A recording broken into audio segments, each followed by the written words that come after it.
Okay. We're back.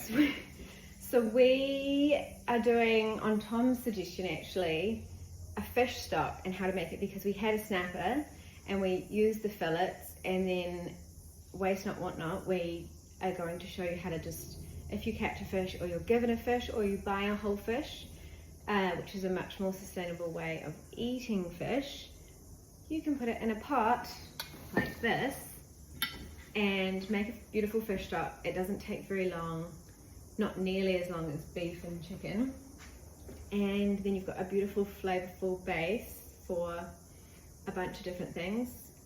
We are going to do another recipe that uses this fish stock in a few weeks time. So this is what goes in, okay?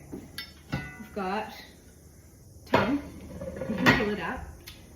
So Yeah, this so is this snapper. got beautiful snapper head. There's so much collagen and meat inside this, and behind the eyes, around the mouth. We've got the tail bones just kind of broken up. Yeah. The belly and the rib cage, and then we've also got both wings. But basically all the things that you would typically, or some people typically discard after they're filleted. Yeah. And it's just, there's no need, because you can make a beautiful broth with it. And we've also got, so into the pot, we're going to just put it all in now, hey? Yeah. We've got kombu. Yeah. We have peppercorns. Probably like just like a sprinkle, I would say. Hey. Yeah. Whole onion. Drop that in. I'm going to put 2 to 3 star anise. That just gives it a lovely flavour. Fish, from a health perspective, in TCM, traditional Chinese medicine,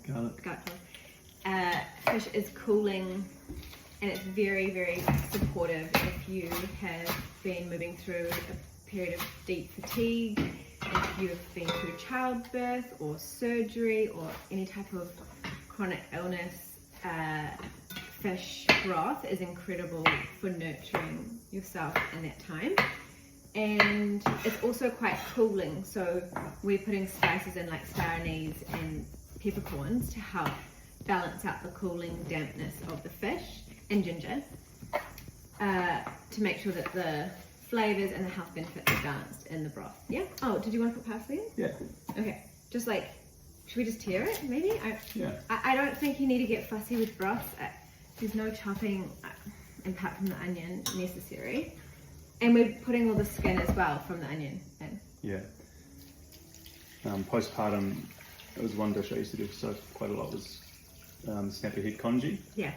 And we give it away to friends, right? Which is just rice cooked in either water or broth. And when you cook it in fish broth, it's just so tasty, but it's also really nourishing.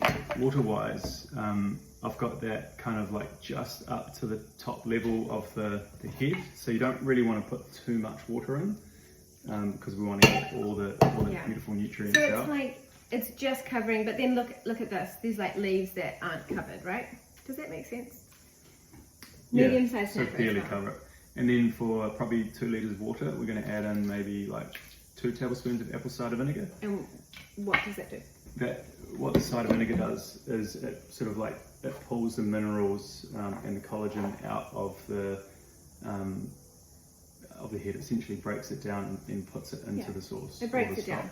So this is so simple, and we're actually, I'll pause the video, we'll let it do its thing, and then I'll shoot another little video for the end to show you what it looks like and how to strain it. Cool. Okay, we're jumping back on to show you the fish stock. So it's so different from chicken or beef. It only needs about 5 to 10 minutes of simmering, not boiling, and then you actually take it off the heat and turn off the heat. You take it off or turn it off? Either yeah. Either. If you've got induction, it might stay hot for a while. If it's electric, take it off the heat. If it's gas, just turn the heat off. And then you're going to leave it lid on, not touching it, for an hour. And remind me why you do that? Because it's so different from boiling a chicken or beef stock. Typically with a beef, you'd probably simmer it for a minimum of like maybe 6 to 8 hours. Chicken will be less, but the bones of the fish and the cartilage are so delicate that you Yeah. really don't want to cook too long, otherwise And you'll get a cloudy stock. Yeah, so we want like clear, beautiful broth.